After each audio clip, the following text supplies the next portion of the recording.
Hello and welcome to No BS with Dr. Wood. Today we're going to get started into how our state and this nation became so messed up. And this was by design by some very smart adversaries of America and some very useful American liberal females over several decades. This may seem a little far-fetched to some, but just bear with me. I'll put all this together. And Elon Musk is a pretty smart guy. And he says this issue is the one that keeps him up at night the most. Mr. Musk says if we cannot turn this around, we are all watching the death of humanity and Western civilizations will crumble. I think we probably should listen to Elon. So stay tuned. You're going to like this, and cue the music.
Welcome back to No BS with Dr. Wood, and I want to tell a little story first.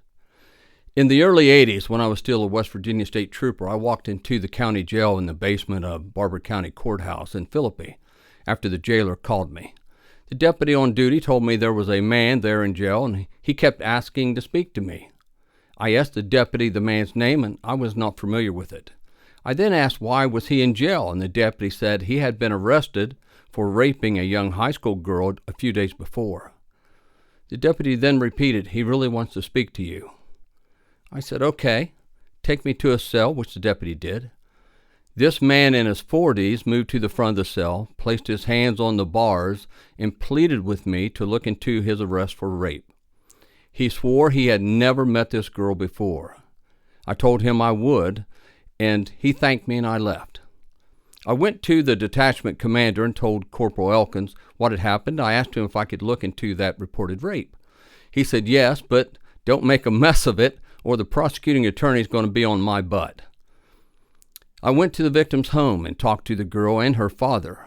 I asked the father if I could speak to the girl in private, and I needed her to show me where the rape took place. The father agreed.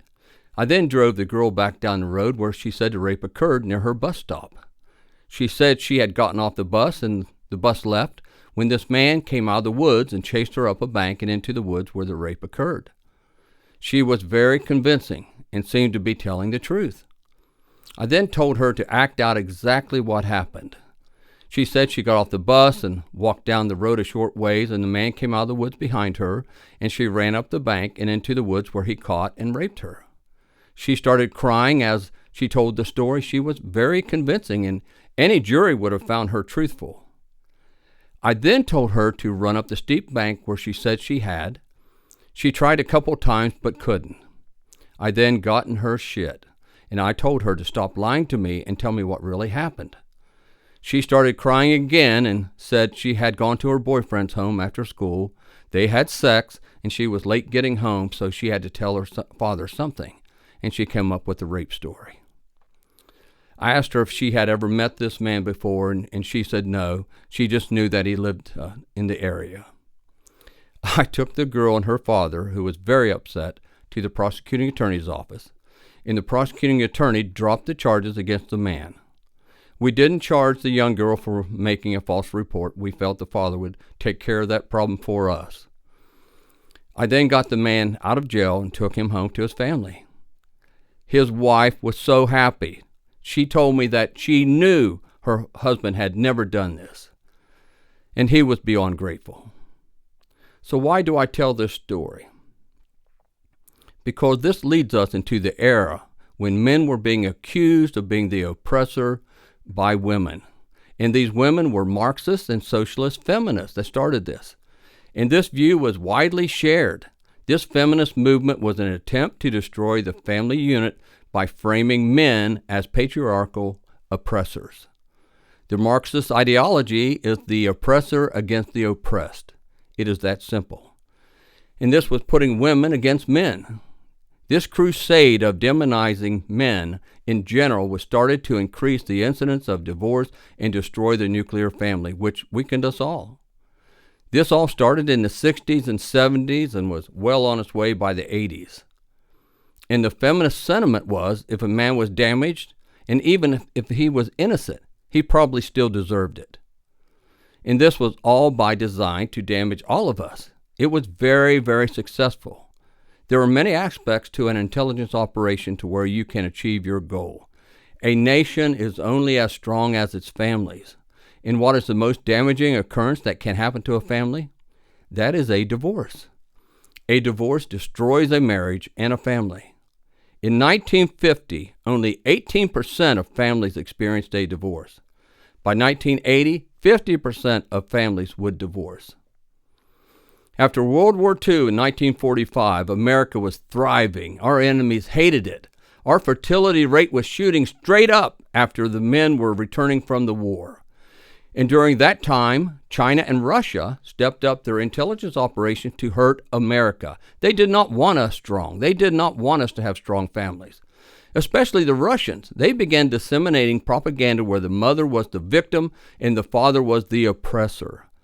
And the Marxist and socialist feminist organizations in the United States ran with this hook, line, and sinker. But at the same time, Russia was instituting policies where their family units were strengthened and more stable. They knew if they could damage the American family unit by increasing divorce and supporting abortion, we would be weakened by it, and we have been. And that is exactly what happened. In the 1960s and 70s, the feminist women groups were strongly influenced by many of its members who were also members of Marxist and socialist organizations. These feminist, Marxist, and socialist organizations were using Russian and Chinese propaganda to influence women to take a more liberal stance against what was being presented as oppression by men. Many of the feminist members were also members of the Women Lawyer Group. Many of these types of organizations were pushing for no-fault divorce laws, and the first state who passed no-fault divorce was California in 1968, and Governor Reagan signed it. And by 1985, every state had no-fault divorce except New York, and they passed it in 2010. This was the huge success of the feminist movement. They had worked on this for decades. During the same time, the feminist groups and feminist lawyer groups were pushing for the repeal of abortion laws. And in 1973, Roe v. Wade was passed by the Supreme Court. And while Russia and China were supporting feminist groups in America, they were outlawing them in Russia and China.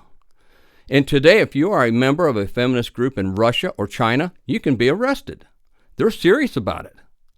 And guess who do you think is trying to support the feminist groups in Russia and China today? It's probably us. It's our intelligence agencies or other pro-Western government agencies. That's how the real world works. It's dirty, but that's how it works. Since 1973 in West Virginia, almost 150,000 babies were killed by their mothers. Anywhere from 2,000 to 3,000 babies were killed each year in West Virginia after Roe v. Wade. Fortunately, Roe v. Wade was overturned by the Supreme Court in 2022. And since our abortion law changed in September 2022, there has been less than 30 allowed abortions annually in West Virginia due to the exceptions of the life of the mother, inviolable fetus, rape, or incest. Our abortion laws are saving our West Virginia babies. Of course, some women will continue to go out of state for an abortion, but I hope more lives are saved than lost. Now, what is the big picture? The big picture is what Elon Musk is talking about. For any society to survive, its fertility rate must be 2.1 or higher. That means every woman must have 2 children or more for all of us, our society, to survive long term. Currently, our fertility rate is 1.6. So Elon and many other very smart people are saying that if we do not turn this around and quickly, in the next 50 years, we and other pro-Western nations are going to have a catastrophic collapse of government and our economy. This is why Elon has 14 kids. He's trying to do his part with 4 different mothers.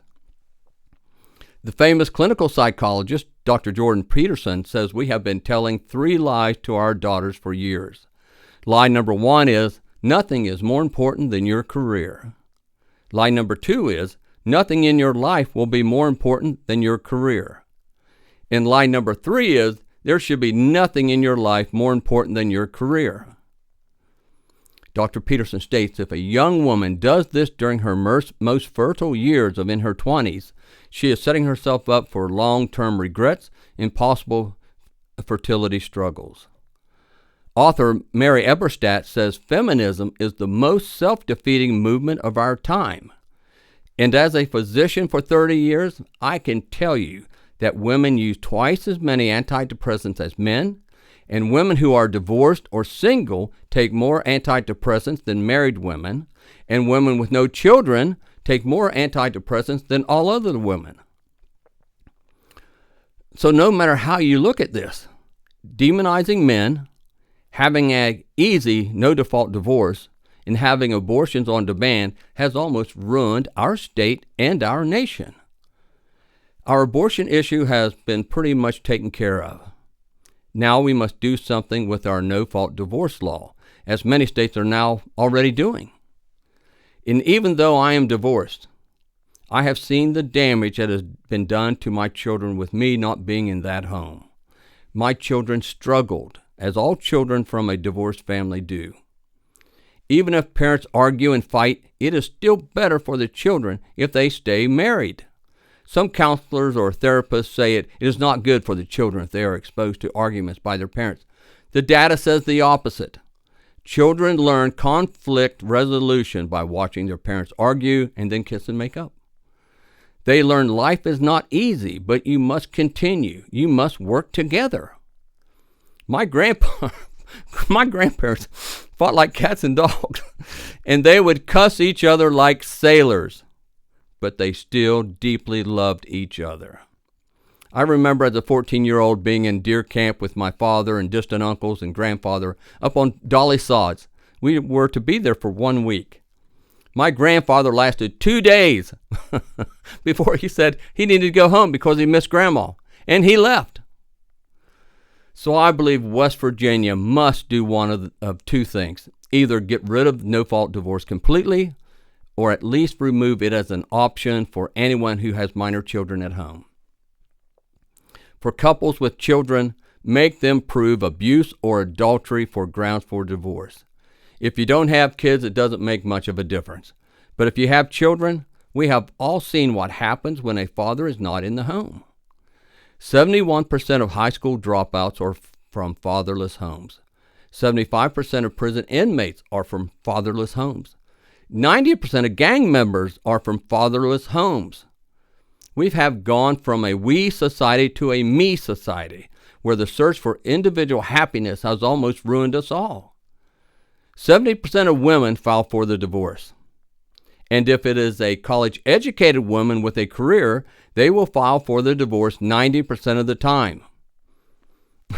Either way, it's not working for our children. And there is nothing more important than our children. Our children are much more important than any individual wants or needs. We must do something to keep our families together. We must have more children in these families, or our current children, grandchildren, great-grandchildren, are going to pay the price. And the only people that can have children in this world are women. So no matter how we look at this, if we don't get our fertility rates back up, we're all going to go down the tubes. It's that simple. Fortunately, many of the younger ladies today are looking for marriage and children. They have seen the difficulties that their single mothers and grandmothers have endured, and they want a better life. And I don't like calling this a traditional marriage. Traditional to what? To God? Marriage is a divinely designed union. God created men and women to have certain and different skills and abilities. And those skills and abilities are unique to a man or a woman. They are not shared across the sexes. And there are only two sexes, a man or a woman. The rest is adolescent immaturity or mature mental illness. And thank God we are starting to wake up over that fiasco. But in the past couple years, I have seen hope of strengthening the family unit. And I see more and more women speaking of the disaster of the feminism movement. Men have known it all along, and we have been the target of the feminist movement. So for West Virginia to prosper, we must have good, strong families. And the data over the past 50 years could not be clearer. We have done this to ourselves, and we must get back to our divinely designed families. Those regrets felt by men and women over a family breakup are ingrained in our DNA. It is our biology that determines how we feel. No matter how much you want to determine your own future, if you do not follow who you really are as a person, how we were created, and what our true purposes are, you will never find true peace and happiness. We can fool ourselves for a while, but eventually the truth seeps in. We were all created by God, and we all have special purposes. We must get back to that understanding before it's too late. Human brains are able to think up some crazy stuff, and many times it hurts us. And we have all seen the damage we have done to ourselves. We can't ignore who we really are any longer. We must get back to our roots.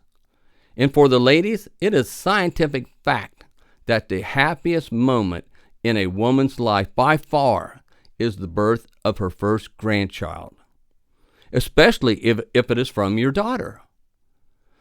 So West Virginia, if we're going to prosper, it must start in the home, and we need to get with it.